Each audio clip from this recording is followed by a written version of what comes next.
네, 다시 한번 인사드립니다. 여러분 안녕하십니까? 네, 오늘 요한계시록 연구 23번째 시간입니다. 요한계시록은 22장까지 있는데 저희가 잘 이렇게 여러 개를 쪼개서 이렇게 시간을 갖다 보니까 23번째 시간까지 지금 와버렸습니다. 새 천사의 기별도 제가 세 번, 네 번까지 이제 나눠서 우리가 진행을 하게 될 건데요. 새 천사의 기별의 초반부, 14장의 초반부, 그리고 어, 서론이죠. 서론 그리고 첫째 천사, 둘째 천사, 셋째 천사를 나눠서 지금 이야기를 나누고 있습니다. 자, 오늘은 그 세 번째 시간, 둘째 천사의 기별입니다. 네, 요한계시록 연구는 이런 대표적인 예, 말씀 앞뒤로 싸매고 있는 이 말씀을 기초로 우리가 연구하고 있습니다. 이 때가 가까운 이 시점에 이 예언의 말씀은 임봉하지 않고 드러내놓고 읽고 듣고 그 가운데 있는 것을 함께 지키기 위하여 지금 연구하고 있습니다. 그리하여 어, 예수님께서 약속하신 구원의 복을 우리가 소유하게 되기를 원합니다. 네, 요한계시록의 주제가 이렇게 예, 교차 대구법이라는 히브리 고유의 문학적 기법을 통해서 이 중심에 배치되어 있다 말씀을 드렸습니다. 이 중심은 14장이고요. 14장을 기준으로 주제가 이렇게 통일되어서 데칼코마니처럼 이렇게 카이아즘 나눠져 있습니다. 자, 14장의 첫 내용을 보면 우리는 그곳에 하나님의 입맞은 자들 14만 4천에 대한 이야기가 있다는 것을 알게 됩니다. 그들이 예, 경험의 노래, 뭐 그들밖에는 부를 수 없는 노래죠. 구원을 받았던 죄악 가운데 처했던 그러나 그것으로부터 구원함을 입은 그 경험의 노래. 그것은 누구도 부를 수 없는 그 외에는 그 노래를 부르는 자들입니다. 그들은 그 전에 요한계시록 17장에서도 12장 17절에서도 언급된 것처럼 하나님의 계명과 예수의 증거를 가진 이 여자의 남은 자손들이자 그리고 계속 그 앞에서도 언급된 하나님의 입맞은 자들로 나타납니다. 어린 양과 하나님의 이름이 그 이마에 있다. 그것은 여기 앞에서 말한 짐승의 표가 어떤 정말 형상일 수도 있지만 그것에 제한되는 것이 아니라 그 정신과 그 우상 숭배와 그 사단의 세력에 속하는 그 자체를 말하는 것처럼 세상과 타협하는 것을 말했던 것처럼 이것 역시도 우리의 의지와 판단과 모든 것을 하나님께 드리고 어린 양이 어디로 이끄시던지 순종하여 나가는 의지하고 순종하는 길은 예수 안에 복된 길이다라는 그 말을 그대로 그 삶에 실천하는 그런 사람들인 것이죠. 그 사람들이 전하는 내용, 그것이 바로 이 세 천사의 기별입니다. 그래서 첫째 천사, 둘째 천사, 셋째 천사라고 등장하지만 이 천사들은 여기 등장하는 천사들은 앞서 그 환상을 해석해주는 구체적인 등장 인물로서의 천사하고는 조금 구별되는 어떤 운동, 어떤 그런 기별 혹은 기별 전달자 혹은 그런 모임으로서의 성격을 상징하는 표현으로 사용되었다라고 하는 것. 이 문장에 좀 어떤 차이가 좀 있다라는 것을 이제 우리가 알 수 있습니다. 이 내용을 보면 예, 어떤 천사 등장해서 서로 소통하는 가운데서 혹은 어떤 기별을 정확하게 어떤 행위를 통해서 그 묘사하는 어떤 내용이 아니라 그 천사가 전파하는 선포하는 기별 자체에 메시지 자체에 힘을 실는 장면을 보면 그것은 그 등장 인물은 어떤 구체적인 인물이 아니라 그런 대상을 말한다. 그리고 그 대상은 오늘날 그 기별을 가지고 있는 기별을 받은 바로 여자의 남은 자손인 14만 4천들 그리고 우리 여자의 남은 자손인 우리 교회 남은 참교회 그것을 지향하고 그 뜻을 받들어 마지막 사명을 다하겠다고 하는 우리 제7일 안식일 예수 재림교회의 성도들이다라는 것을 어, 우리가 확인했습니다. 그리고 제7일 안식일 예수 재림교회에 대해서 잠시 설명을 드리면, 그래서 이 세 천사의 기별을 아주 우리 중심 모토, 우리 정체성에 우리의 그 어떤 존재의 목적으로 삼은 자들입니다. 여자, 여자는 대대로 교회 혹은 하나님을 믿는 백성을 상징했어요. 그런데 이들이 정결한, 그리고 순결한 정절을 지키는 여자일 때는 참교회, 그리고 음녀로 바뀔 때는 배도한 교회를 상징하는 것이죠. 그런 교회 가운데 여자의 남은 자손이라 함은 그 여자가 배도했음에도 불구하고 그 순결성을 지키려는 무리라는 사실을 우리는 확인했습니다, 앞서. 그리고 그들이 전하는 기별이 세 천사의 기별인데 그 첫째 천사의 기별의 내용이 뭐였죠? 네, 예, 첫째 천사의 기별. 바로 이 말씀인데요. 땅에 거하는 모든 민족들에게 영원한 복음을 전파하는데 그가 뭐라고 전파하냐면 하나님을 두려워하고 그에게 영광을 돌리라. 그는 누구시냐? 그가 그의 심판하실 시간이 이르렀기 때문인데 그는 누구시냐? 먼저 심판은 무엇이냐? 여기서 심판은 이 성소 제도를 그대로 적용해서 그때 대속죄일까지 이르는 그 죄악을 도말하고 죄를 완전히 정결케 하는, 그리고 그것을 통해서 죄를 고백하고 그 죄를 재물에게로 전가시켰던, 그러므로 말미암아 죄로부터 속죄함을 입은, 속이 값을 치르다라는, 값을 치를 속자입니다. 그러니까 속죄, 죄값을 치른 자들, 그러니까 더 이상 죄인이라고 불리지 않는 자들, 그 동시에 속죄함을 받은 자들은 칭의를 받는 거예요. 의롭다 칭함을 받는 거죠. 더 이상 죄인이 아니고 의인이 된 것입니다. 다시 말하면 법정 용어로는 무죄 선고를 받은 거예요. 그럼 유죄 선고를 누가 받았어요? 그것을 그리스도가 대신 받으셔서 그 피로 말미암아 대제사장에게 손에 들려서 어떻게 합니까? 하나님의 지성소로 들어가서 그것을 최종 심판을 받으시는 거예요. 죄. 네가 죄. 대신 누가 무죄예요? 네가 유죄. 누가 무죄? 예. 우리가 무죄. 예. 밖에 있는 성소 밖에서 죄인에게 안수한 우리가 무죄. 그게 바로 속죄입니다. 그리고 동시에 칭의죠. 이제 그것을 받은 백성들의 그것이 바로 심판이죠. 심판의 시간, 최종적인 심판에 이르렀으니, 그러니까 누굴 두려워하라고요? 하나님을 두려워하라고요. 하나님이 심판장이시니까. 그리고 그것이 최종적으로 지구와 온 우주의 운명을 결판짓고 나누게 될 것이니까. 멸망과 영생으로 나누게 될 것이니까. 그것을 주의하라. 그것을 이제 두려워하라라는 것이죠. 그러면 그 하나님은 누구시냐? 그분은 하늘과 땅과 바다와 물들의 근원을 만드신 이다. 그분께 경배를 하는 것이 곧 두려워하는 것이다.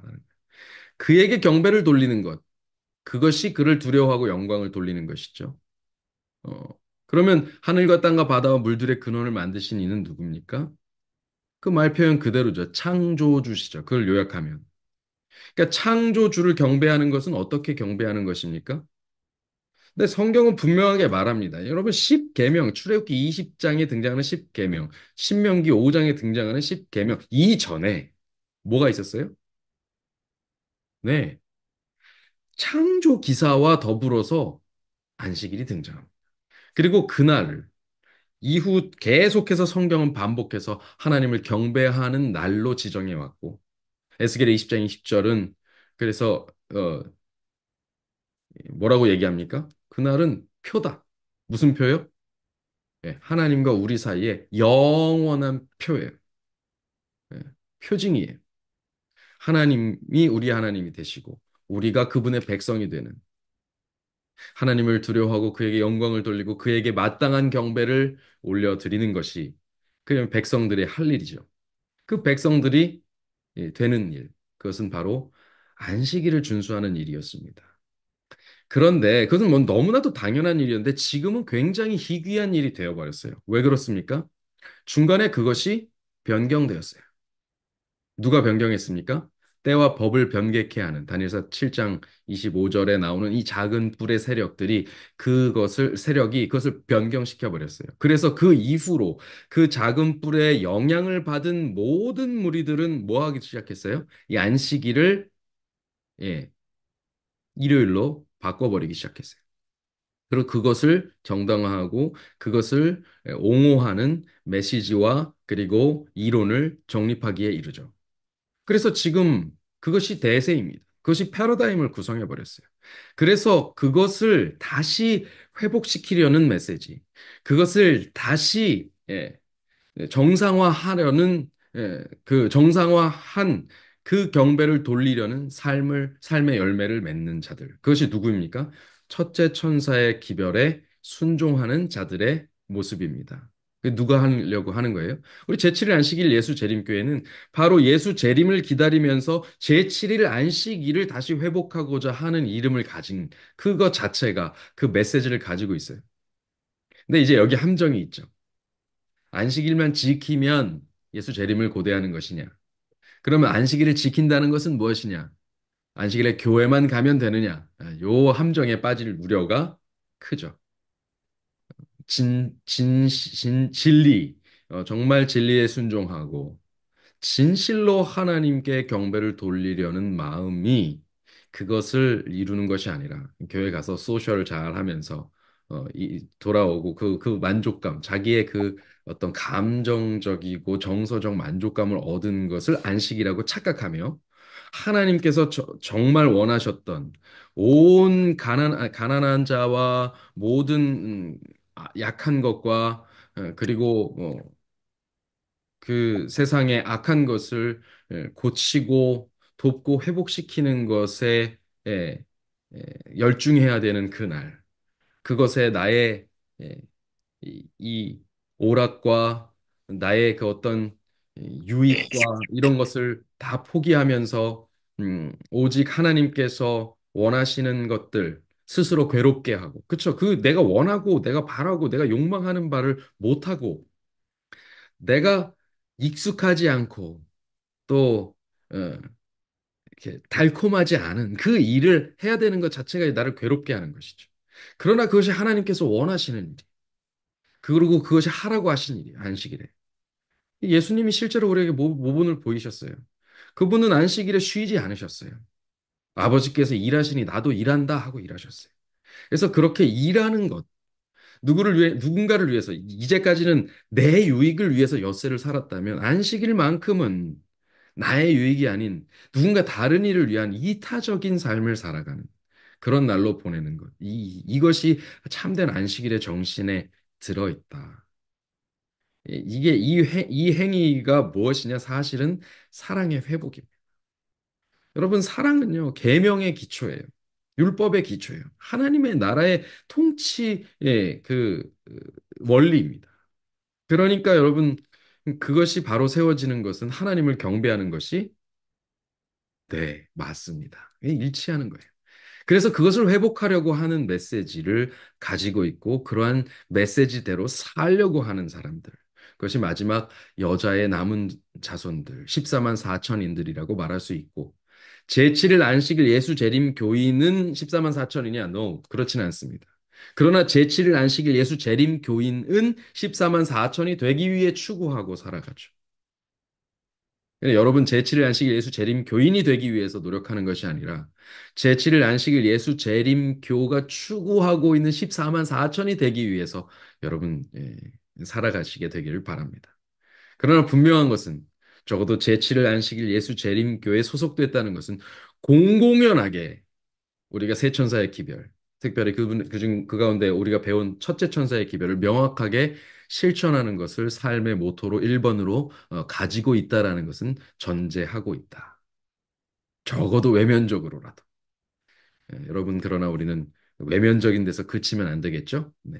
어쨌든 이 첫 삼중 기별, 세 천사의 세 가지 기별 가운데 첫째 천사의 기별은 그렇게 기본적으로 아주 전제적으로 하나님께 마땅히 돌려드려야 할 경배를 돌려드리는 것. 참 하나님을 참되게 섬기는 것을 첫 번째 메시지로 가지고 있다라는 것이죠. 너무나도 당연한 메시지지만 마지막 시대에 이것이 아주 철저하게 짓밟히고 훼손될 것이라는 것을 사실 전제로 하고 있는 메시지입니다. 그것이 안 된 거예요. 너무나도 기본적인 이 하나님을 본래 창조주 하나님께 돌려야 될 그 경배가 돌려지지 않고 있는 때, 그때가 바로 지금 이 시간, 이 시대 아니겠습니까? 그러니 더욱 우리는 바로 이 말씀대로 살아야겠죠. 자, 그 다음 이제 오늘을 두 번째 기별로 넘어갑니다. 또 다른 천사, 곧 둘째가 그 뒤를 따라 말하되, 무너졌도다 무너졌도다 큰 성 바벨론이요 모든 나라에게 그 음행으로 말미암아 진노의 포도주를 먹이던 자로다 하더라. 이것은 첫째 천사의 기별과 연결된 메시지입니다. 세상에 함께 전해지는 예, 첫째 천사의 기별과 함께 전해지는 기별이라고 볼 수 있겠습니다. 뒤를 따라 말하되 연결되어 있죠. 연결된 거예요. 그러니까 어떻게 보면 첫째 천사의 기별을 거절한 자들에게 하는 경고의 말씀이기도 합니다. 당연히 돌려드려야 할 경배를 그 참 하나님, 여호와, 창조주께 돌려드리지 않은 자들에게 너네 지금 니네가 세우고 있는 이 바벨론 무너졌어.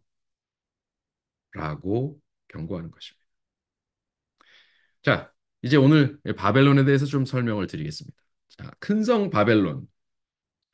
성이 큰 성이죠. 왜 큰 성입니까? 대대로 큰 성은 왜 큰 성이라고 불렸을까요? 자, 잠시 후에 다뤄보고요. 먼저, 바벨론이라는 이름을 좀 알아보겠습니다. 사실 바벨이라는 뜻은요, 신들의 문이라고 하는 뜻을 가지고 있습니다. 바빌리아. 신들의 문입니다. 좋은 뜻이기도 해요.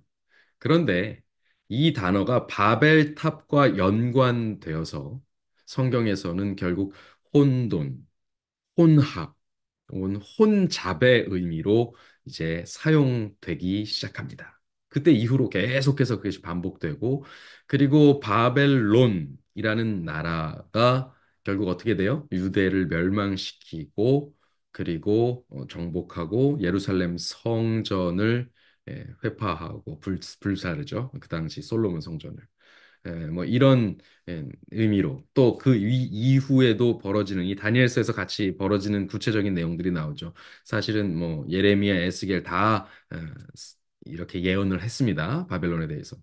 그런 어쨌든 좀 이따가 더 자세하게 살펴보시는데요. 그래서 바벨론은 결국 혼란하고 혼잡한 하나님의 그 질서와 그리고 원칙을 붕괴하고 하나님을 대항하는 세력의 의미로 대표되기 시작했습니다.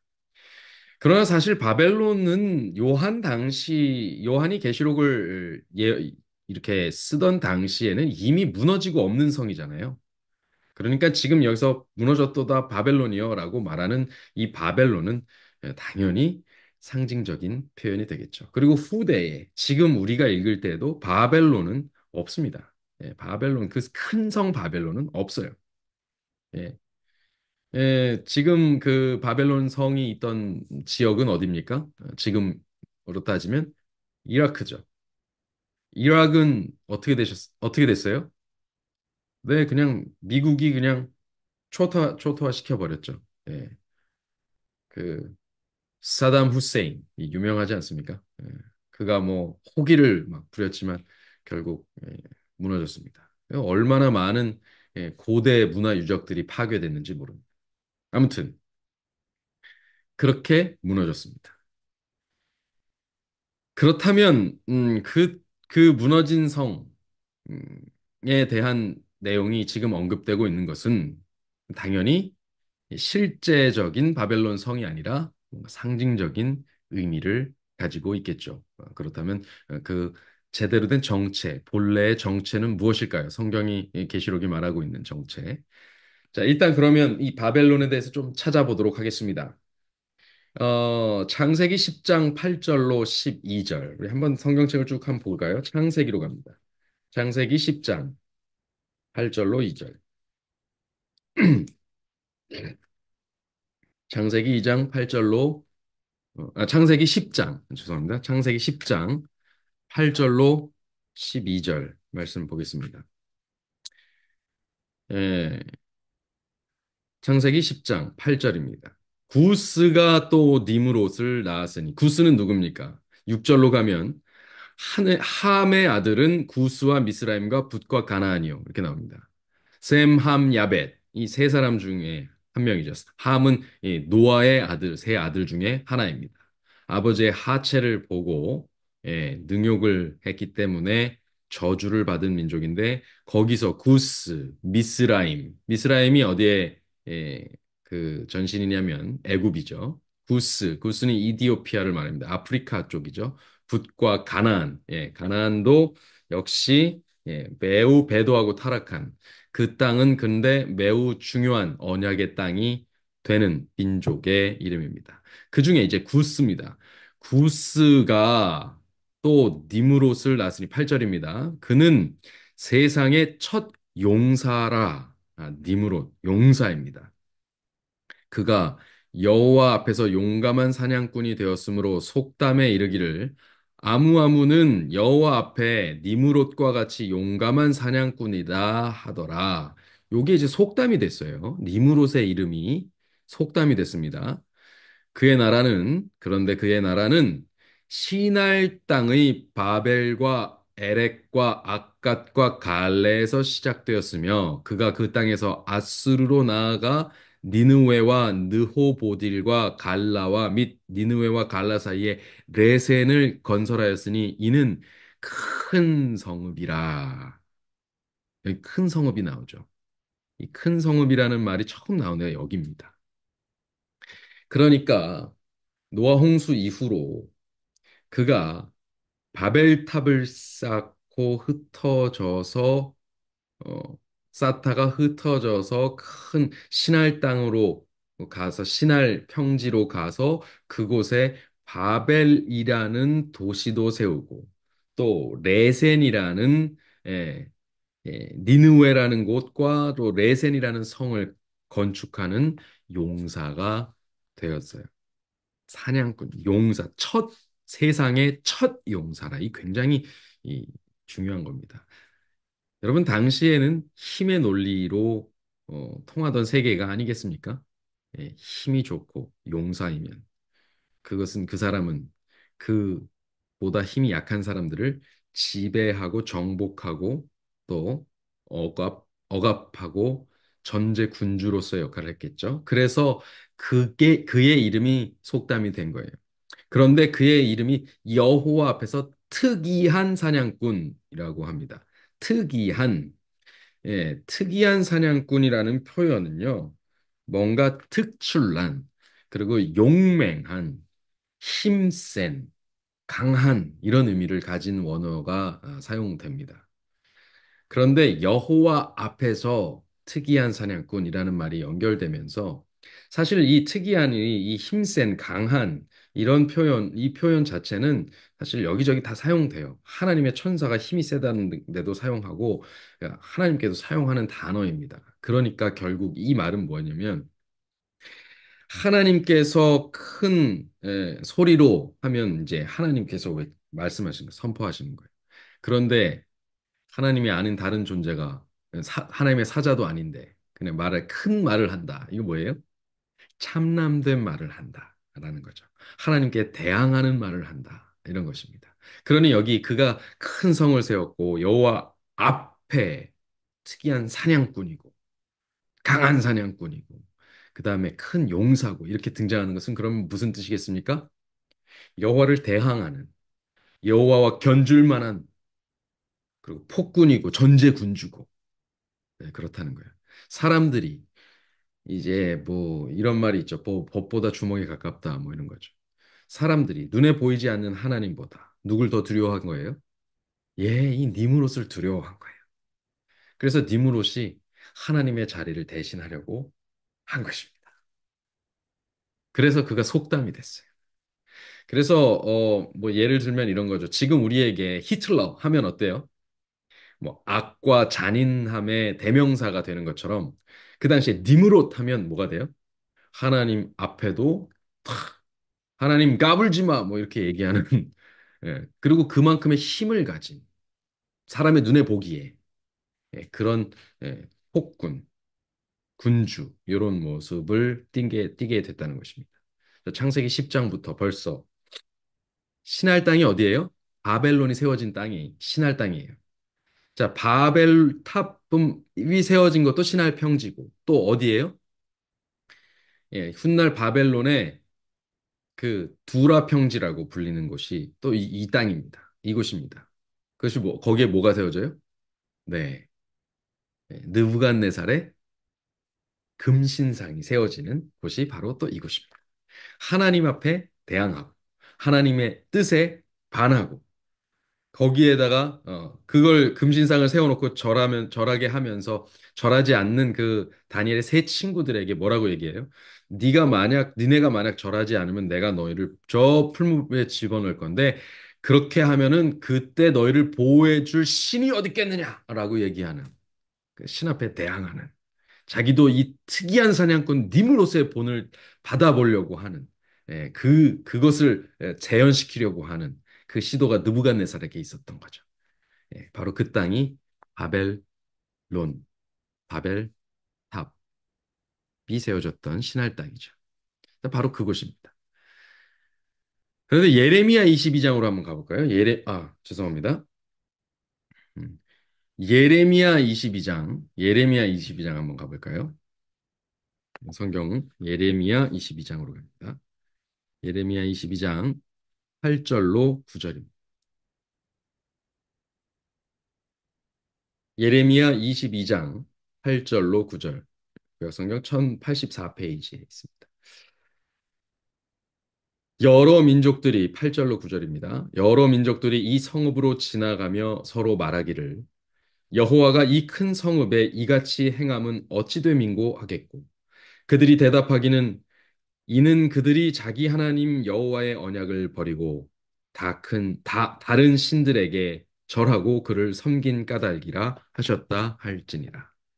여러분, 이 메시지는 이 기별은 어디에 대해서 하는 기별이냐면 바로 예루살렘을 향하여 주는 기별입니다. 그 예루살렘을 여기서 큰 성읍이라고 부릅니다. 누구의 성읍이니까 큰 성이라고 불렀어요? 네, 하나님의 성이니까 큰 성이라고 불렀어요. 그런데 그 예루살렘을 수호하고 예루살렘에서 하나님을 경배하고 마땅히 그에게 두려움과 경배를 돌려드렸어야 할 백성들이 언약의 백성들이 그 언약을 버리고 배도하게 되죠. 그리고 다른 신들을 섬깁니다. 우상을 숭배하죠. 그 결과는 어떻게 돼요? 무너졌죠. 무너졌습니다. 이같이 되면 어찌민고. 네, 그렇게 무너졌습니다. 그다음 여기에 이제 예루살렘도 큰 성으로 등장해요. 그다음 또 큰 성이 어디 있습니까? 요나서에 1장 2절, 3장 2절, 4장 11절 다 뭐라고 나와요? 이 큰 성 니느웨라고 나옵니다. 큰 성 니느웨. 예, 큰 성 니느웨. 근데 실제로 니느웨의 유적을 조사해 본 결과 그 성이 그렇게 크지 않대요. 그렇게 크지 않은데 왜 큰 성이라고 불렸을까? 이것이 이제 고고학자들 그리고 이 비평적 신학자들에게 있어서는 아주 시비거리가 되었죠. 성경의 어떤 예, 그런 하나님의 말씀이 됨을 부정하는 자들에게 있어서 이거 봐라. 큰 성도 아닌데 큰 성이라고 불렸다. 이렇게. 그런데 큰 성이 뭐가 큰 성이에요? 큰 성 바벨론이요. 단순히 사이즈가 커서가 아니에요. 뭐 하기 때문이에요? 하나님께 대항하기 때문에 그렇습니다. 대항하는 성, 하나님을 배도하는 성을 말합니다. 자, 시편 137편 8절. 거기 뭐라는 표현이 있냐면요. 여러분 적어두시면 되겠습니다. 제가 그냥 대충 찾아드리겠습니다. 거기에 여자 같은 멸망한 할 바벨로나 이렇게 돼 있어요. 여자 같은 멸망할 바벨로나. 정말 뜬금없이 여자 같은이라고 등장합니다. 그것은 무엇을 말할까요? 여자가 멸망해야 된다 이런 말입니까? 이거 굉장히 남녀 차별 같은 이야기죠. 그리고 요거 문자 그대로 여자라고 말하면 안 되겠죠. 이거 뭔가를 상징하는 것입니다. 이 여자는 어떤 여자겠어요? 정결한 여자겠어요? 아니겠죠. 오늘 이 바벨론이 음행하고 또 우상 숭배하는 그런 믿지 않은 언약을 버리고 배도하고 우상 숭배한 여자의 모습을 가진 이스라엘 그리고 예루살렘과 같은 뭐예요? 바벨로나. 배도하고 우상 숭배하고 하나님을 대항하는 그런 바벨론에 대해서 음녀같이 멸망할 바벨로나라고 부르게 됩니다. 그 외에도 이사야 14장 4절, 12절 다 그런 데서는 다 이런 것들이 이 바벨에 대한 표현들이 나옵니다. 자, 결국 결론은 뭐냐면 하나님을 적대시하는 세력에 대하여 사용된 이름이 바로 이 바벨론이라는 것입니다. 큰 성은 왜 큰 성이라고요? 하나님을 대항하기 때문이다라는 것입니다. 그러니 무너졌도다 무너졌도다 큰 성 바벨론은 다 정리하면 이렇습니다. 하나님을 대항하는 하나님을 적대시하는 그 세력들이요. 그리고 하나님을 믿노라 하다가 우상 숭배에 빠진 백성들이요. 라는 소리가 되겠죠. 민족들이요. 세력들이요. 고대 시대 바벨론은 예루살렘을 함락하고 솔로몬 성전을 불사르고 성전 기명과 예루살렘 사람들을 하나님 백성들을 죽이고 또 끌고 갔던 나라입니다. 예. 신약에서는 그리스도인들을 핍박하는 로마를 또한 바벨론이라 부르죠. 베드로전서 5장 13절. 적어두십시오. 베드로전서 5장 13절에는 로마를 바벨론이라고 부릅니다. 그러니까 이게 굉장히 상징적인 표현이에요. 이제 바벨론이 어떤 표현이 됐어요? 하나님을 대적할 뿐만 아니라 하나님의 백성들을 핍박하는 세력으로 규정이 된 겁니다. 이후 그 정신을 이어받아서 하나님을 대적하고 성도를 핍박하고 때와 법을 변개한 그 세력이 누구예요? 로마 교황권으로 우리는 다니엘서 7장 25절에서 이제 그 작은 뿔의 세력에 대하여 우리는 확인하게 되었죠. 다니엘서 공부하면서 이미 확인했습니다. 이것이 바벨론으로 지정되었어요. 그렇죠? 이제 계시록에 이르러서 그 신원은 재규정이 이루어진 것인데 바로 큰 성 바벨론으로 재규정이 이루어지는데 여기에 계시록에 이르러서는 또 하나의 힌트가 주어집니다. 여기 뭐라고 돼 있습니까? 예, 이 계시록 14장 8절 후반부에 모든 나라에게 그 음행으로 말미암아 진노의 포도주를 먹이던 자로다라고 이야기합니다. 이 귀한 힌트죠. 아주 귀한 힌트입니다. 예레미야 51장으로 갑니다. 예레미야 51장 6절로 7절 한번 보겠습니다. 예레미야 51장 6절로 7절입니다. 예레미야 51장 6절로 7절. 제가 계시록을 다시 한번 환기시켜 드립니다. 계시록을 공부하면서 계시록을 이 일반 개신교에서 잘 풀지 못하는 이유, 어렵다고만 말하고 풀리지 않는 책이 신비로운 책이라고 하고 그것을 또 억지로 풀다가 또 이달에 빠지기도 잘하기 때문에 또 기피하는 책이 되는 이유는 그들이 구약을 제대로 풀지 못하기 때문입니다. 구약을 뭐라고 해서요? 이것도 함정이에요. 구약은 폐하해졌다. 혹은 구약의 하나님은 심판의 하나님이다. 이렇게 규정을 지어가지고 살피지 않고 대충 훑고 성경 통독의 어떤 뭐 명예를 삼는 정도의 내가 성경을 통독했다라는 어떤 그런 걸 어떤 만족감을 삼는 정도로 이걸 그쳐서 그래요. 그러나 계시록에 나오는 모든 내용은 다 그 상징성이 어디서 따왔어요? 그 개념과 그것을 다 구약에서 따왔어요. 그러니까 그 구약에 가서 살펴보고 그 문맥을 살펴야 그것에 대한 배경 지식을 가지고 오는 거예요. 그리고 거기다가 얹어요. 그걸 풀어요. 그것이 계시록이니까 이 기본 전제를 이해하지 못하면 계시록은 풀리지 않는 책이 됩니다. 또 반대로 이걸 풀고 나면 계시록은 굉장히 그 뜻이 분명해지게 되죠. 막 신비주의로 빠지고 그냥 그 뭐랄까요? 밑도 끝도 없이 두려워할 책이 아닌 게 되죠. 오히려 더 잘 살펴야 될 책이 됩니다. 자, 한번 보겠습니다. 51장 6절 7절. 바벨론 가운데서 도망하여 나와서 각기 생명을 구원하고 그의 죄악으로 말미암아 끊어짐을 보지 말지어다. 아, 바벨론에서 나오라고 합니다. 그렇죠? 바벨론에서 나오라 그래. 이는 여호와의 보복의 때니 그에게 보복하시리라. 여러분, 이게 마치 지금 뭐로 보입니까? 첫째 천사의 기별과 둘째 천사의 기별이 섞인 것으로 보입니다. 그렇죠? 보복의 때, 심판의 때가 가까웠으니 바벨론에서 나와라. 이 첫째 천사와 둘째 천사의 기별이 합쳐진 것 같은 기별이죠. 자, 보복하시리라. 7절. 바벨론은 여호와의 손에 잡혀 있어 온 세계가 취하게 하는 금잔이라 뭇 민족이 그 포도주를 마심으로 미쳤도다. 열방이 그 포도주를 먹으며 마시며 미쳤도다. 온 세계를 취하게 해, 미치게 만드는 것. 이거 계시록에 와서 뭐로 바뀔 수 있어요? 그의 음행으로 먹여서 동시에 같이 음행하게 만들었다. 이렇게 해석할 수 있겠습니까? 네. 해석할 수 있는 부분이죠. 바벨론은 뭐예요? 세계를 취하게 하는 금잔이다. 뭐예요? 모든 나라, 뭇 민족, 모든 나라에게 음행으로 취하게 하는 진노의 포도주, 하나님의 진노의 포도주, 보복의 포도주를 마시게 했다. 보복을 낳는 그 포도주를 마시게 했다. 그 포도주의 이름은 뭐예요? 음행입니다. 하나님 앞에 순결한 여자가 음행한다는 건 뭐예요? 하나님만 섬기던 여인이 다른 예, 불성실함, 부정함을 행한다는 것이죠.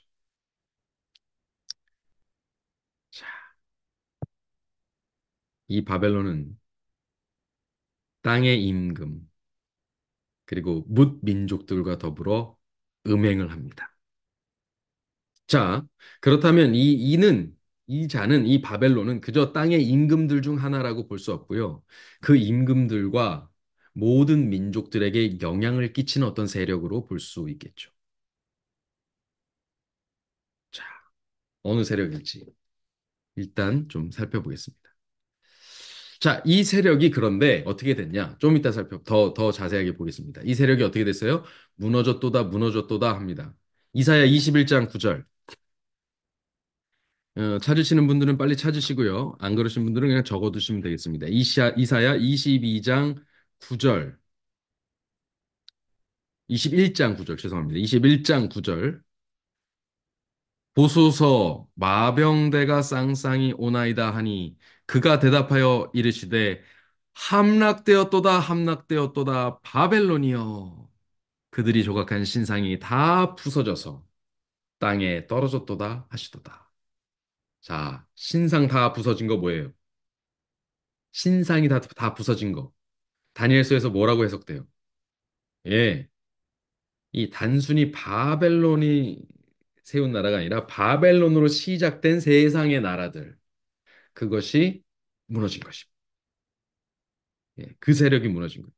그것을 이어받은 정신들, 그것을 이어받은 세력들, 그 다 무너진 것입니다.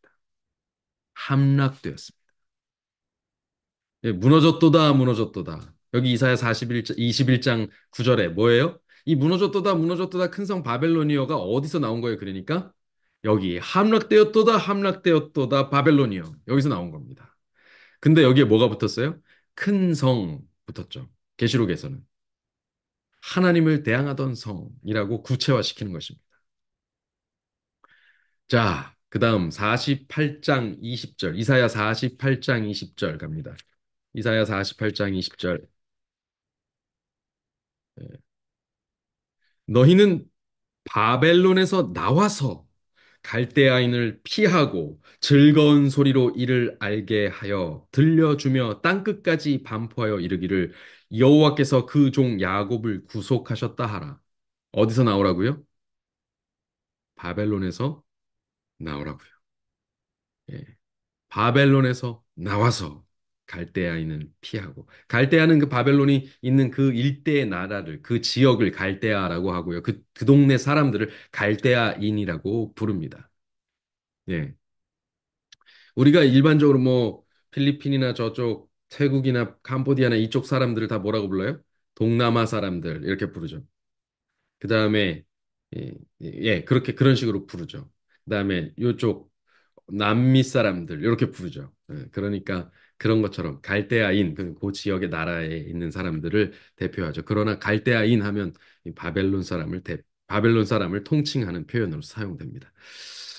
자, 그다음에 스가랴 2장 7절로 8절. 스가랴 2장 7절로 8절. 바벨론 성에 거하는 시온아 이제 너는 피할지니라 무릇 너희를 범하는 자는 그의 눈동자를 범하는 것이라. 이것이 이 무릇 너희를 이 바벨론에 거하는 시온아. 시온은 뭐예요? 시온은 에, 순결한 처녀, 또 예루살렘. 그러니까 하나님을 순결하게 믿는 자들에 대한 표현이 시온이에요. 그런데 바벨론 성에 거하는 시온이래요. 본돈의 성, 큰 성 바벨론에 누가 있어요, 지금? 마치 소돔과 고모라에 구원할 의인이 있어서 그들을 건져내야 되겠다라고 아브라함이 호소하는 것처럼 그들이 몇 명 있으면 멸망시키지 않으실 겁니까? 막 이렇게 딜을 하잖아요, 하나님하고. 근데 하나님 천사들이 가서 누구를 건져내요? 롯의 가족들을 건져내시죠. 그런데 어쨌든 그 의인들을 피하게 하는 것처럼 그 바벨론 성에 멸망해 가는 성에서 내 딸 시온은 너는 내가 따로 구해낼 테니까 너 빨리 피해라. 이 마지막 시대에 예, 멸망에 가증한 것이 선 것을 보거든 너희는 피해라라고 예수님 말씀하신 것과 일맥상통하죠. 너희를 범하는 자는 그의 눈동자를 범하면 그가 누굴까요? 네, 하나님이시죠. 하나님의 눈동자를 범하는 것처럼 여길 테니까 너희는 빨리 너희 소중한 자들아 빨리 피해라 이렇게 얘기합니다. 자, 이런 것이 바로 어, 바벨론이란 바벨론에 대한 큰 성 바벨론에 대한 메시지죠. 어, 이 말씀에 대해서 우리 엘렌 지 화이트는 이렇게 풀어가고 있습니다. 바벨론이라는 말은 바벨이라는 말에 나온 것으로 혼잡을 이제 의미한다. 그 말은 성경에서 여러 가지 모양의 허위적이고 배교적인 종교를 나타내는 데 사용되었다.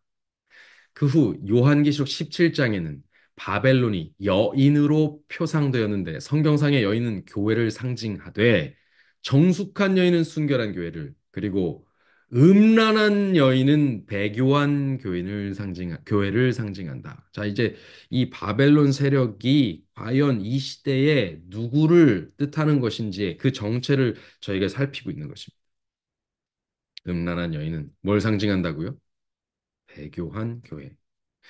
성경에는 그리스도와 그분의 교회 사이에 존재하는 신성하고 영속적인 특성이 결혼의 연합으로 대표되어 있다. 주님께서는 엄숙한 언약으로 친히 당신의 백성과 결합하셨는데 그분께서는 그들의 하나님이 되실 것을 약속하시고 백성들은 하나님의 소유가 되는 것을 맹세하였어요. 이것이 뭐로 지금 연결되는 것과 같아요? 결혼 서약과 같아요. 교회가 그리스도께 대한 신뢰와 애정을 버리고 세속적 사물에 대한 사랑으로 그 마음을 채움으로 그리스도께 성실하지 못한 것은 결혼 서약을 깨뜨리는 것으로 비유가 되었다. 이것이 와이프니 푼 것입니다. 거기에 해당하는 성경절 뭡니까? 내가 너에게 장가들어 영원히 살되 의와 공변됨과 은총과 긍휼히 여김으로 내게 장가들며 이거 뭐예요? 예, 하나님께서 이스라엘 백성에게 이렇게 말씀하시는 거예요. 예. 결혼 관계로 묶였다 이거예요. 예, 언약의 백성, 이 언약이 무엇이냐? 마치 사람 세계에 인간 세계에 결혼과 같은 것이다라는 거예요. 서로의 관계를 독점하는 것이 결혼입니다. 여러분, 우리가 지금 이 세상에서 이제 마침내는 우리는 다 사람과 사람이 하나님께서 우리를 사랑하신 것 같이 공평하게 사랑할 거예요. 이 사람 저 사람 구별짓지 않고. 그러나 지금 이 세상에서는요, 하나님께서 특별한 관계로 맺어주신 이 결혼 관계에 속한 이 부부 관계는 다른 어떤 관계보다 우선하는 독점적 애정 공유의 관계입니다. 제가 제 아내하고 공유하는 애정을 다른 사람하고는 공유하지 않아요. 지금 현재는 그렇습니다. 그렇죠? 우리가 그래요. 그런 동일한 애정을 다른 사람과 공유하면 문제가 생깁니다. 예, 이거는 바람 나는 것이고 이것은 부정해지는 것이에요. 그냥 둘만의 독점하는 관계입니다. 그것이 바로 하나님과 우리의 관계라는 거예요. 나는 너희의 남편입니다. 내가 너희를 정결한 처녀로 한 남편인 그리스도께 드리려고 중매한다.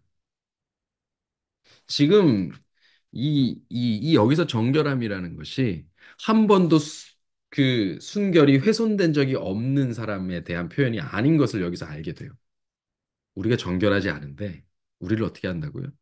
정결한 처녀로 그리스도께 중매한대. 우리 정결하지 않았었는데 예수 그리스도로 말미암아 정결하게 되는 것을 말하죠. 그러니까 우리가 정결하다는 것은 우리가 하나님 편에 속해서 그의 피로 우리의 두루마리를 씻으면서 정결해지는 거예요. 그런데 그렇게 하지 않으면 정결하지 않은 상태가 되는 것입니다. 그럼 그렇게 하지 않은 상태는 우리가 다시 말하면 우리가 그분을 남편으로 인정하지 않는 거예요.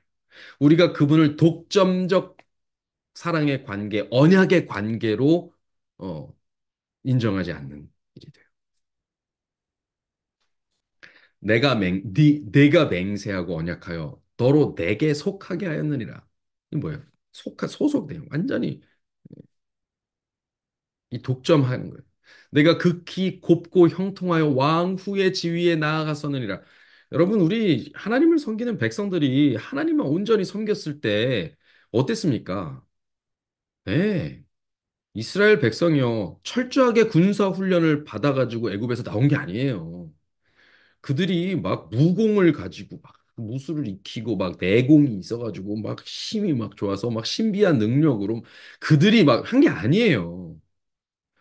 그들 가운데는요, 아주 연약하고 다 죽어가는 노약자들도 섞여 있었어요. 그들의 대부분이 그랬고, 그들 가운데 장정들도 있었던 거죠. 근데 그 장정들이 그들을 다 이끌고 나왔단 말이에요. 그러니까 싸움이 시작되면 사실은 굉장히 불리해요. 성을 쌓아놓고 하는 것도 아니고. 근데 그들이 승리하고 정복하고 나아갈 수 있었던 건 뭐예요? 애굽을 초토화시킬 때 그들이 했어요? 하나님이 하셨어요. 그들이 가나안 땅을 정복하고 광야 생활을 하면서 주변의 민족들이 이겨낼 때 그것 그들이 한 게 아니라 하나님이 하셨어요. 그러니까 그들이 하나님을 온전히 섬기고 그와의 언약 관계로 들어갈 때 그들은 곱고 형통한 왕후와 같았어요. 그래서 그 화려함을 인해서 그 명성이 이방인들 중에 퍼졌고 화려함이 온전해졌는데 그것이 누가 입힌 거예요? 내가 너에게 입힌 영화로 온전해지고 화려해졌다라고 말씀하세요. 그런데 그 화려함을 믿고 그 명성을 인해서 어떻게 하기 시작합니까? 마치 이게 이제 이 드라마 같은 내용이죠. 뒷바라지 잘해준 조강지처를 버리고 막 예, 사통하죠. 그런 남편들의 스토리들 이제 뭐 막장 드라마라고도 얘기하고 막 그러잖아요. 예. 여러분 우리가 그렇게 한 거예요. 그 하나님께로부터 받았던 그 영화로움이 우리를 그 주변에서 칭찬받게 하니까 그거에 취해서 그렇게 칭찬하고 그렇게 나에게 반한 그 눈빛을 이제 현혹하고 그 힘을 사용하는 거예요. 지압이 대신 외인과 사통하였도다. 야, 이 노골적인 표현 아닙니까? 이스라엘 족속아 마치 아내가 그 남편을 속이고 떠난 것 같이 너희가 정령이 나를 속였다. 뭐 하는 짓이에요? 배도하는 짓이에요. 순결했던 처녀가 뭘 잃는 거예요? 그 정절을 잃는 거예요. 간음하는 여자들이요. 그런데 그 간음이 무엇인지 여기 야고보서에 이 야고보가 예루살렘 교회의 수장이었던 야고보가 이렇게 얘기합니다. 세상과 벗된 것이 하나님의 원수됨을 알지 못하는 그런즉 누구든지 세상과 벗되고자 하는 자는 스스로 하나님과 원수되게 하는 것이라. 하나님과 원수되고 하나님을 배도하고 반역하고 바벨론이 되는 것 무엇입니까? 네, 세상과 벗되는 것입니다. 누가요? 간음하는 여자들. 누굽니까? 음행하는 교회요. 배도하는 교회요. 음녀가 돼버린 여자요. 그것이 세상과 벗되는 것이라는 것. 이제 우리가 확인하는 것입니다. 교회가 세상하고 친구되고 세상하고 사귀고 세상하고 교류하고 그 가운데서 이득 얻고자 하고 그들과 그들의 사상과 소통하고 그것에 취해서 동의하고 그것을 비판한다고 또 싸우고 거기에 얽히고 설키는 것.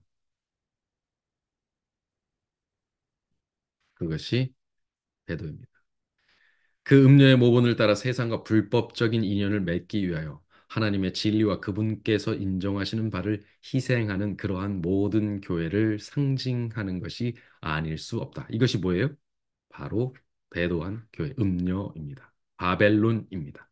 그리고 그 바벨론이 무너졌다고 선포하는 요한계시록 14장의 기별은 전에는 순결하였을지 모르나 그 후에 타락한 종교 단체들이 바로 그것이라고 적용될 수밖에 없다. 그 기별은 심판의 경고 다음에 주어지는 기별, 첫째 천사의 기별 다음에 주어지는 기별이므로 분명히 말세에 선포되는 것이다. 여기 중요한 말이 나와요. 그것은 로마 교회만 적용될 것이 아니다. 우리가 다니엘서를 풀고 하면서요, 이 마지막 시대에 이 예언을 풀기 위해서 나아가는 과정에서 이 작은 뿔 세력에 대해서 이것을 하나님의 대척점에서 이제 이렇게 자꾸 하다 보니까 로마 카톨릭의 세력, 거기에 그 작은 뿔의 세력, 그것을 이어받은 세력, 여기에만 자꾸 집중하는 경향이 있어요. 그러나 이 세력은 첫째 짐승에 불과하고요. 계시록 13장, 바로 14장 앞에 나오는 13장은 이 뒤를 잇는 둘째 짐승도 나온다는 것입니다. 그리고 그 시대도 나오는 거예요. 그것은 마지막 시대입니다. 말세에 선포될 것입니다. 그리고 이 둘째 짐승에 대한 이야기도 여러분 연결될 수밖에 없어요. 이 둘째 짐승이 어디예요? 우리는 미국이라고 해석했어요. 진짜 우리가 이게 저는 참 이게 참 재밌는데요. 이제까지는 이것을 공공연하게 선포해도 별 문제가 없었습니다. 이 미국이라고 막 선포하고요. 이 나라가 용의 말을 한다고 막 선포하고 이 교회가 아주 공공연하게 설교했어요. 이게 유튜브에도 많이 떠 있을 겁니다. 그런데 이렇게 공격해도 별 문제가 없었을 거예요. 그런데 이제 곧 문제가 될 것입니다. 여러분, 미국에서요. 별 문제가 안 되던 일들이 지금 이제 문제가 되기 시작했어요. 미국은 기독교 정신으로 세워졌습니다. 다시 말하면 어린 양의 정신, 그리스도의 정신으로 세워진 나라예요. 그래서 어린 양을 표현합니다. 이 어린 양과 새끼 양과 같은데 용의 말을 한다 그러죠. 이제 나중에 미국이 그래 왔는데 이제 용의 말을 시작할 거예요. 용은 무엇입니까? 용은 그 세력을 통해서 그 입김으로 무엇을 움직였던 세력이에요? 예, 첫째 짐승을 움직였던 세력이에요. 첫째 짐승은 어떤 짐승이었어요? 예, 다니엘서 예, 7장에 나오는 짐승이 꼬꼬꼬꼬 순차적으로 합쳐진 게 뭐예요? 계시록 13장의 첫째 짐승 아니에요? 예, 사자 같고 표범 같고 곰 같고 예, 열불 달린 짐승 같고 다 뭐예요? 바로 용의 입김을 받은 자입니다. 바로 그러한 그래서 그것을 나름대로 인문학적으로 뭐라고 해석하냐면 제국주의라고 해석해요. 제국주의, 계층을 나누고 지배하고 힘을 가지고 행사하고 지금 미국이 어떤 모습으로 바뀌어가고 있습니까?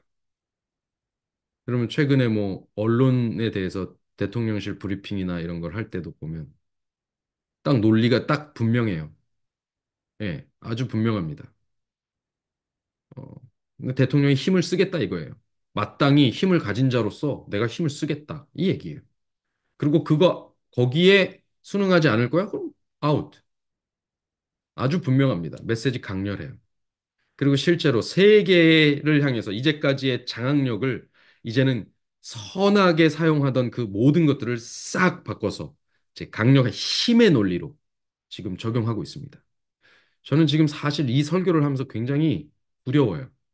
이 메시지는 분명히 이제 앞으로는 문제가 될 것입니다.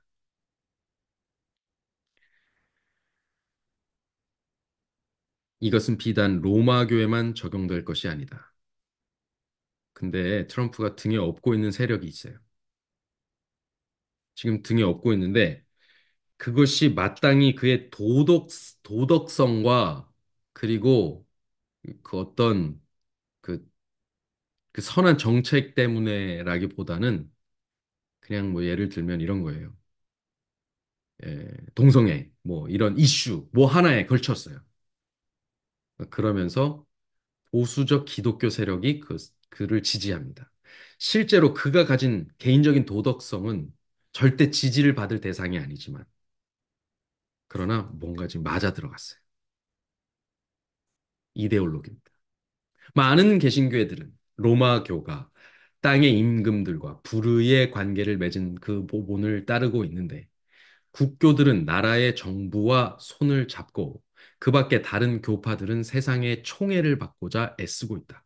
그리하여 바벨론, 곧 혼잡이라는 말은 그런 모든 단체들, 다시 말하면 그들의 교리가 성경에서 나왔다고 하면서도 오히려 말할 수 없이 많은 수의 교파로 나누어지고 분리되고 서로 각각 용납하지 못하는 신조와 이론을 가진 여러 단체들이 찢어져서 알력 다툼을 하는 것에 적용되기에 꼭 작용이 아닙니다. 적용되기에 딱 맞다.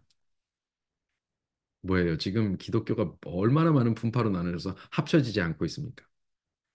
네, 제7일 안식 예수 재림교회도 그 중에 한 교파가 된 것 같습니까? 만약 그러한 것을 고수하려고 한다면 우리도 그 중에 하나에 지날 것 없습니다. 그러니까 다시 한번 말씀드립니다. 우리가 본래 가진 여자의 남은 무리가 되기 위해서, 남은 자손이 되기 위해서, 14만 4천이 되기 위해서 말씀에 더 집중하십시오. 소위 로마교에서 분리되어 나왔다는 교회들이 오히려 세상으로 더불어 로마교에서는 우리는 거기하고는 달라. 우린 거기서 떨어져 나왔어. 라고 하는 교회들이 오히려 세상으로 더불어 더 죄악적인 결합을 계속하고 있을 뿐 아니라 스스로가 로마 교회의 다른 특성을 나타내고 있다. 자, 이제 둘째 짐승, 미국. 그리고 미국으로 대표되는 기독교 세력. 이 지금 뭐 하고 있어요? 계시록 13장에서 뭐예요? 첫째 짐승의 우상을 세워놓고 그를 경배하라고 말한다. 로마 교회의 또 다른 특성을 가지고 그것을 관철시키고자 하고 그것을 행사하는 그런 모습들이 지금 이제 더 노골적으로 드러나고 있는 것입니다. 호프킨스 박사라는 분은 이렇게 말해요. 로마교만 적그리스도의 정신과 행동을 가지고 있다고 규정할 리는 조금도 없다. 개신교도들도 적그리스도적 요소를 그들 자체 안에서 가지고 있으므로 그들이 부패와 죄악에서 완전히 벗어났다고 볼 수 없다. 아, 노골적인 표현입니다. 그죠? 오늘날 그리스도 교회가 교회의 주인 되시는 그리스도의 계획을 거의 성취하지 못하고 있다는 사실을 우리가 발견하는 바, 이것은 깊이 우려해야 할 문제이다. 마치 옛적 유대인들이 우상 숭배자들과 교제함으로 마음이 하나님에게서 떠났던 것처럼, 오늘날의 예수님의 교회는 믿지 않는 세상과 거짓된 교제를 함으로 하나님께서 주신 참된 생활 방법을 버리고 그리스도가 없는 사회에 그럴듯하게 보이면서도 해로운 습관을 따르고 있고 하나님의 계시와는 관계가 없을 뿐 아니라 은혜 가운데 자라나는 일과는 전혀 반대되는 논증을 사용하고 그러한 결론에 도달하고 있다. 하워드 크로스비라는 사람이 이렇게 얘기했어요. 그 논문에서. 이게 지금 이 읽으면서, 이 말을 읽으면서요, 여러분이 어떤 존재를 이야기할 게 없습니다. 교회라고 공공연하게 이야기하고 있는 우리 자신에 대해서 반성해야 돼요. 우리 자신에 대해서 노골적으로 정죄해야 돼요. 그래서 이 잘못된 것이 잘못됐다고 말해야 됩니다. 그것을 고백하고 하나님 앞에 내놓아야 돼요. 그래서 이것을 그리스도의 피에 담궈야 돼요. 그러지 않으면 이것은 절대로 정결해질 수 없습니다. 그리하여 하나님을 가장 사랑하는 사람들은 쾌락을 사랑하는 것을 하나님을 사랑하는 것보다 더하며 경건의 모양은 있으나 경건의 능력을 부인하는 자들과 더 이상 관련을 맺을 수 없게 될 때가 올 것이다. 여러분, 세상에서 명성 얻기, 또 원만하게 잘 지내기, 그 너무 바라지 마십시오. 반대로 그러지 못하고 있는 사람들, 저 사람 너무 못났어. 아니 꼭 그렇게까지 얘기해서 분란을 일으켜야 돼? 라고 하는 사람들, 우리가 이제까지 그런 사람들, 저 사람 모난 돌이야, 그래서 정 맞는 거야 라고 이야기해왔던 것들, 그 말에 주의하십시오. 지금부터는 정말 신속하게 재림으로 가는 마지막 때인데, 사실 언제나 그래왔지만, 그렇게 해서 진리의 편에서 정말 불편하게 만드는 사람들이, 그 사람들이 진리 가운데 선 사람들일 가능성이 높습니다. 왜냐하면 용은요, 바다와 모래, 바다 모래, 즉 물과 땅, 물과 무틀 양쪽을 딛고 서서 첫째 짐승과 둘째 짐승을 활용한 그런 총력전을 누구에게 쏟냐면 여자의 남은 자손을 향해서 쏟기 위하여 서 있습니다.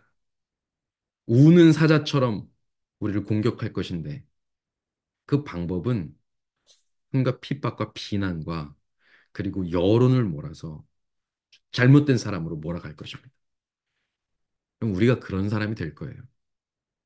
그걸 이상히 여기지 마십시오.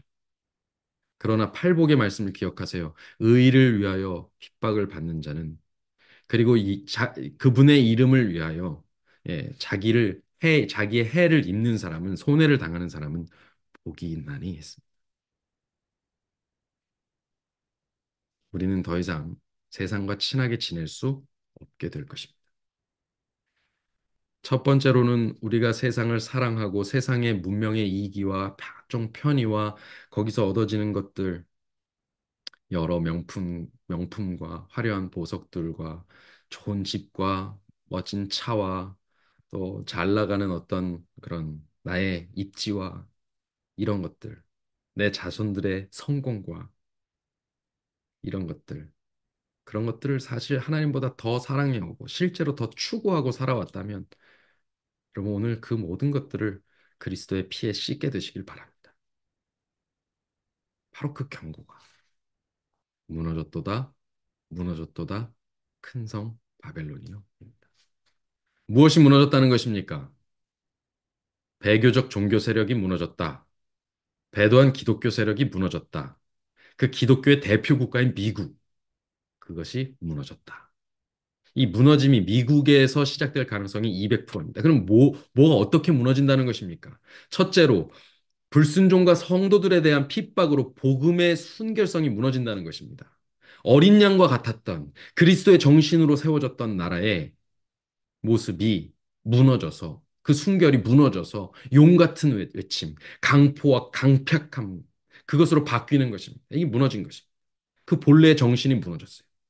둘째로 전 세계를 움직이던 세력이 힘을 잃고 무너질 것입니다. 이제 고대 바벨론과 같이 로마와 같이 로마 가톨릭 세대 온 시대를 이 기독교 그 유럽의 중세사를 지배했던 로마 가톨릭과 같이 세상의 권력들과 손을 잡고 하나님께 불순종하는 자들이 함께 마셨던 진노의 포도주 이것이 무너질 것입니다. 그 같이 마셨던 진노의 포도주를 같이 마셨던 자들이 다 무너질 것입니다.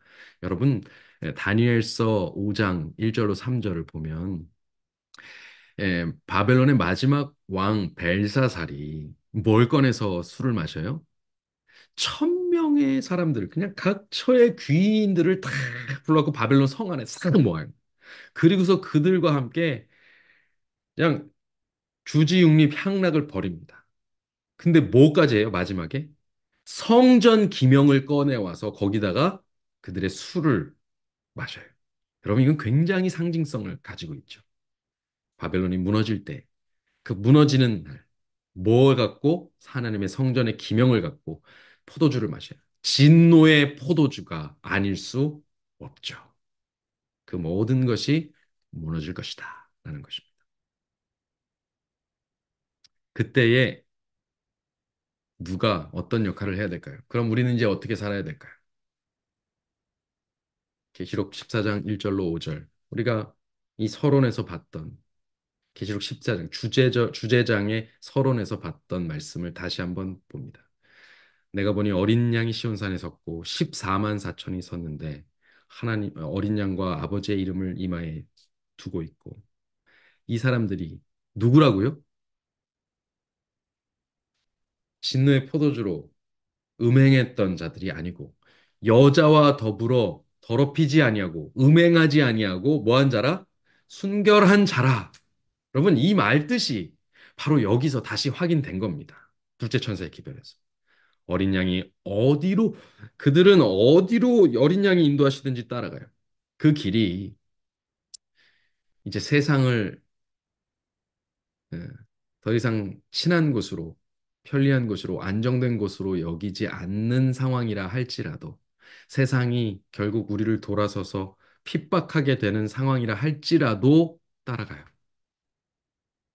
사람 가운데서 속량함을 받은 자들, 하나님과 어린 양에게 속한 자들. 그러니 우리의 삶에는 그 입으로 거짓을 말하지 아니해야 합니다. 하나님을 믿노라 하고 세상을 더 사랑하고 안식일을 지키노라 하고 그날 내 위안을 삼는 그런 행위가 아닌 참된 하나님을 섬기는 참 교회로 우뚝 서야 합니다. 14장은 13장의 맞선 하나님의 답변입니다. 예. 13장에 용과 첫째 짐승과 둘째 짐승의 맞선 14만 4천인들을 하나님께서 세우신 그리고 그들을 통해서 전파될 삼중 기별에 대한 메시지입니다. 여러분 그것에 우리 마지막 시대에 마땅히 순종해야 될 그리스도인들의 주제가 있다. 중심 메시지가 있다. 기억하시기 바랍니다. 자, 이제 우리는 듣고자 하는 모든 사람들에게 진리의 기별을 전파하는 일에 모든 노력을 기울여야 한다. 그렇게 할 때 많은 사람들이 그 기별을 듣게 될 것이다. 하나님께서는 참된 것에 관심을 기울이는 정직한 영혼들을 대도시 전역에 갖고 계신다. 여러분 지금 우리 가운데 시골에 사는 분들 별로 없고 이제 도시에 다 걸쳐서 사십니다. 이 전역에 당신의 정직한 영혼들을 갖고 계시다. 오늘 우리가 바로 그 정직한 영혼들이 되시기를 간절히 바랍니다. 말씀을 마치겠습니다. 기도하겠습니다.